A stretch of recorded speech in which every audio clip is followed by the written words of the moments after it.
Okay. All right, welcome back. I'm Rob, I'm Eli.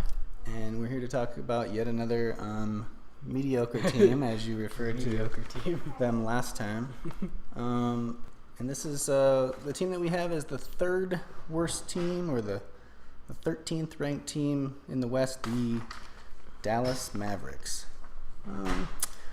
This one might surprise some people. They weren't very good last year. How many wins did they have last year? 27. 27 wins. So they were tied. They were just as bad as the Kings. Yeah. Turns out. They definitely did some tanking.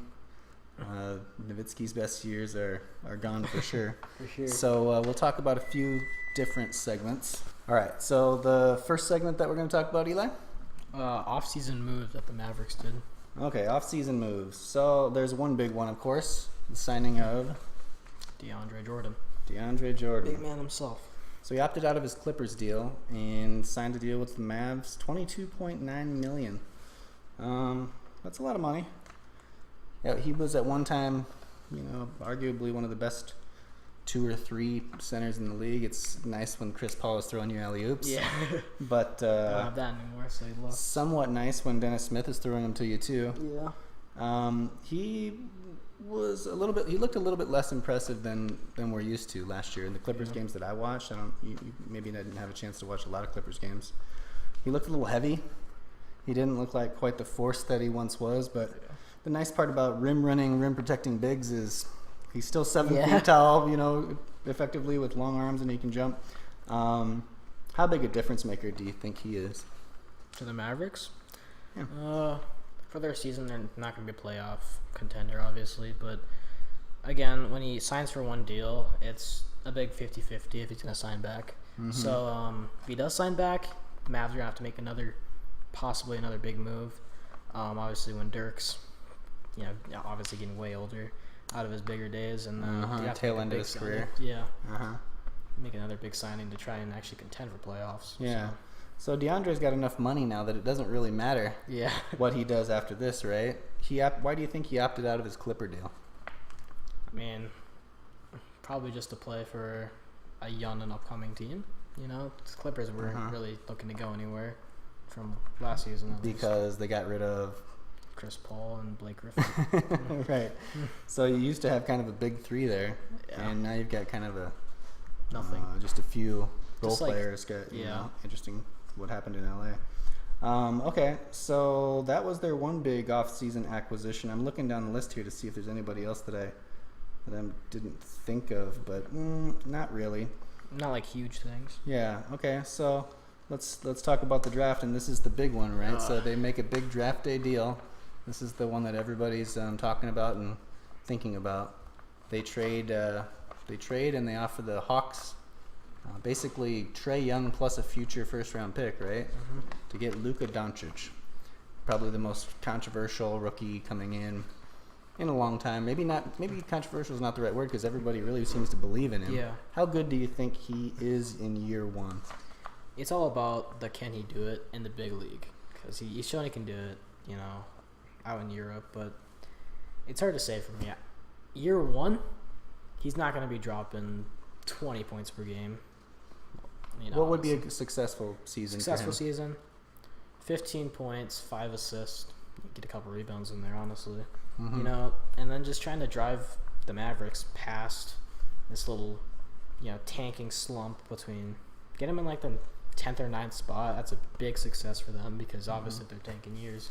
Yeah. It's a really big success. So we've got him at 13th, so we're predicting failure. Yeah. Well, I don't think Luka is going to be the main key, decider that they're actually going to contend for the playoffs.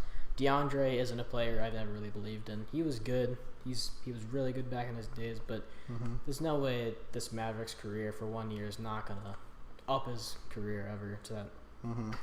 Okay. Send that to me. Okay. Or snap or something. Okay, let's see. Where were we? Luka. Doncic. We were talking about Doncic, and you were saying... He can do it something. I think he can do it, but also it's debatable. I was saying it's 50-50 how he could do it. People believed he didn't, but... Okay, so Luka, he's proven himself overseas. He's had some big games, some big game winners. He's proven to be a winner. What do you think is the biggest challenge for him coming into the league? Proving himself. Because everyone, I mean, I'm not saying everyone, but a lot of people are trying to back him up and obviously make him this Rookie of the Year category. Same people were also saying Trae Young was a Rookie of the Year contender or whatever. I'm not saying that Trae Young isn't, but, his summer league performance wasn't the greatest shooting-wise, but whatever. Mm-hmm. So, Luka, he's a good rookie. I believe he will do good. I just don't believe he's going to be the Rookie of the Year that everyone thinks. What do you think are his chances of winning Rookie of the Year? 5%, 10%, 50%? Ooh. Unlikely. Hit him with a... Ooh, that's going to be good. I like chances of, like... Oh, my. Hit him with a 40%. 40. Okay, well, that's... I mean, we've got an incoming rookie class with, say, at least 15 to 20 guys that are... So if one guy has 40%, that's pretty high. You must like him. I like him, but I just don't know if he's going to be, like... I think he's a little overhyped, that's what I'm saying. Mm-hmm. I think he can do what a lot of people can't do in this rookie class, but, a little overhyped for... So they've got, looking at their salaries. They've got Harrison Barnes, 2 more years, 24 and 25 million. He's their small forward. I mean, maybe he can play power forward, especially next to a real strong rebounder like a DeAndre Jordan. Yeah. They've got Wesley Matthews, who's also essentially a small forward. Maybe Barnes plays 4 and Matthews plays 3. So where does that leave Doncic? Do you think he starts from day one, or? And you've got Nowitzki, who even though he's way over the hill, he puts fans in the seats. It's hard to not start that guy. Put him at shooting guard. Do you play Doncic at shooting guard? Okay. Yeah, I'll start him. He's about 6'6.5", 6'7". Some people like to say that he's 6'8", but he's really not. I mean, I've seen him next to Bogey Bogdanovic, and they're the exact same height. He's about 6'6". I think I like him at that shooting guard position. Think he's quick enough? The kid can shoot, and he's really quick.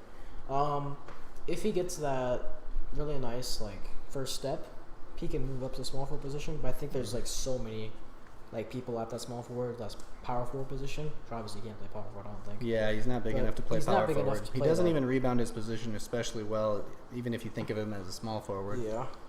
Okay. So, shooting guard sounds like a favorite. Shooting guard. Okay. I kind of like him as a 6th man.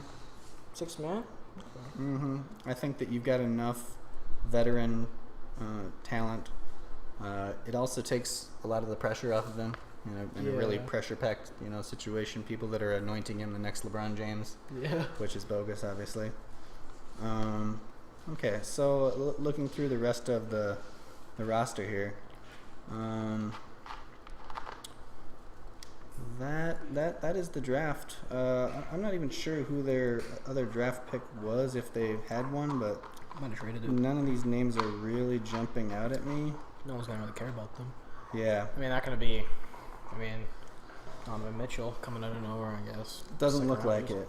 Okay, so let's move on to the next segment then, which is quick up and coming players. Up and coming players for the Mavs. So one is there's one in particular that comes to mind. Who would that be? Oh my, I don't know. I don't know the roster. A point guard? Oh yeah, Dennis Smith. Mm-hmm. Dennis Smith Jr. He's actually a beast. I forgot about him. So let's see. What did he do last year in terms of stats? Do we have that? Yeah, I've got it right here. So, oh no, that's the wrong one. We didn't get the stats. So I think Smith ended up with about 15, 16 points a game, something like that. I'll just look up. He's doing really well, actually. The Mavs are another team that we don't get to see a ton. Yeah. But I did see Dennis Smith a lot. Okay, so 29 minutes, 15 points, 31% from 3. Very Marcus Smart of him. 3.8 rebounds, which is really solid. He's a leaper. And this one kind of jumps out at me. 5.2 assists per game. So he's averaging 15 points plus 5 assists. That's exactly what I want. Luka average. So he's already up there. Now Smith, I was really high on him. Of course, he's had 2 knee injuries already early on in college. The kid can dunk. He can dunk, and he's a competitor. Yeah. His defense seems to come and go a little bit, but athletically, he might be the most athletic guy in the Yeah. entire class. If he had, he averaged 15, 4, and 5 roughly. What do you see for him next year? Obviously with DeAndre coming in the post, he most likely won't be the first, and Dirk in there. Also Luka coming off the bench. He's not going to be the first scoring option. So his points, saying roughly 12 to 13 points, keeping it up there. But he's going to give a lot more assists with DeAndre in the post. It's easy to, he's going to score once in a while. So I'm saying, So he'll improve. He should maybe get more than he had last year, right? 15 last year. oh yeah, it's hard to say actually. How many rebounds? 4 rebounds, So 3.8, yeah. Okay, so I'm saying 14 points, 5 rebounds, and then. So you have him 7 deferring assists. to Doncic and a few of the other new guys more. Just kind of spread it out if the Mavs are trying to actually make a winning run, I guess. Spread out the points a little bit. I like him to improve a little bit. I like him as a player. I would take him on my team. I think he could even be a Celtic. He's really that kind of gritty player. He's like a smaller, Terry Rozier with a little bit more leaping ability and much better finishing ability, but not quite as good a shooter. Yeah. So I expect his shooting percentages to go up since less shots are going to be taken, I'm guessing. if his 3-point percentage just goes up to a respectable 35 or 36, that's another almost 2 points a game right there. So that'll hit him up to 17. I like him to make a little bit of a leap. I'll take Dennis Smith at about 19 points a game. 19, okay. 19 points. I don't think that this rebounding is going to improve or that it's even sustainable. That could even go down, but it doesn't matter because DeAndre Jordan is going to be cleaning up so many. So I think that probably goes down. Okay, so stats aside, what do we think about the Mavericks next season? We've got them as being better than the Suns And the Kings. And the Kings. I like Rick Carlisle. Of course, he was a Celtic at one time, and he's a really good coach. It seems like when players come into that Dallas system, it's really stable. You got Mark Cuban.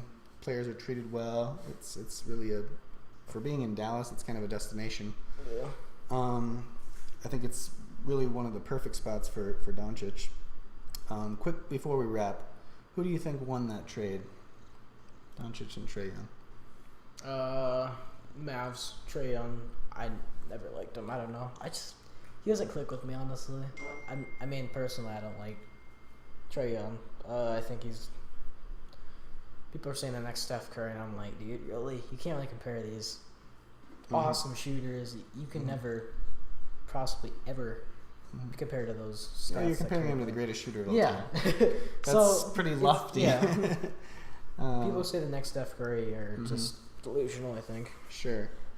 So, I don't know that I have a winner in this trade because I think that Doncic is going to be a really serviceable role player eventually, like a 15, 5-5 kind of guy. I don't know if that's really what you want for essentially your third pick in the draft. I wouldn't have taken Trae Young either. I like, Wendell Carter better than either one of them, and he was available. I like Jaren Jackson better than either one of them. So I think they both lose this deal. Both lose? Mm-hmm.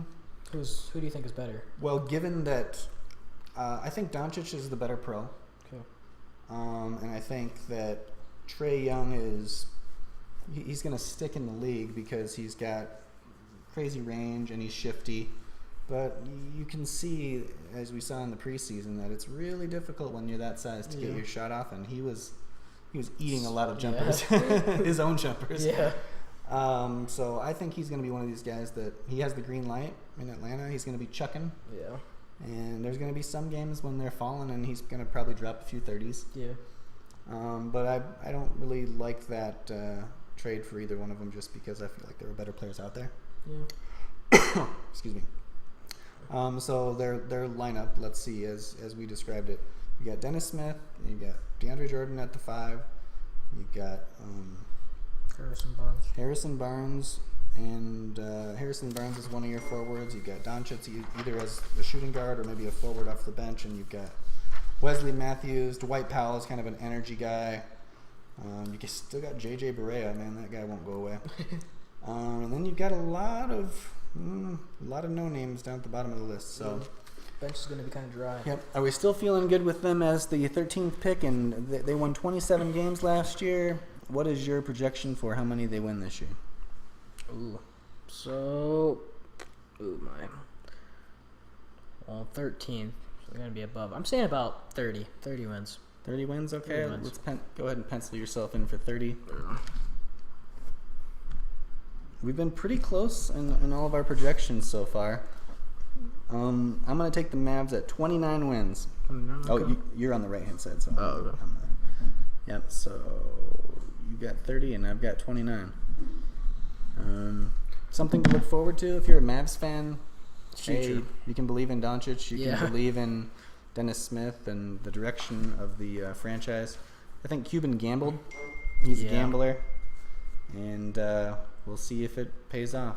The Mavericks' best years are 3 or 4 years from now. Yeah. If you're asking me. Dirk's going to be gone. Dirk will be gone. Not that he's really counting much against the cap because he's on such a friendly deal.